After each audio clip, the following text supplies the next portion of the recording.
Kapal penangkap ikan Dewi Jaya 2 dengan rute Jakarta-Lombok tenggelam saat melintas di perairan Kabupaten Kepulauan Selayar, Sulawesi Selatan. Tim Basarnas langsung melakukan pencarian usai menerima laporan dibantu nelayan setempat.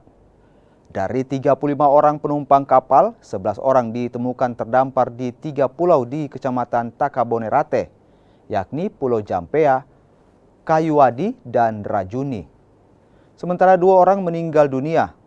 Pencarian korban kapal tenggelam terus dilakukan dan meminta masyarakat yang menemukan korban agar memberikan informasi ke pemerintah setempat.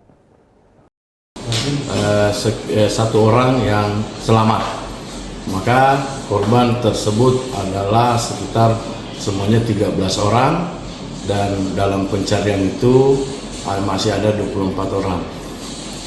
Namun kendala cuaca, kami tadi sudah menggerakkan Posar Selayar dengan menggunakan RBD, namun kendala cuaca di sekitar dan saat ini sudah malam hari, maka kami sudah juga melakukan pemantauan dan koordinasi dengan VTS untuk melakukan pemampilan.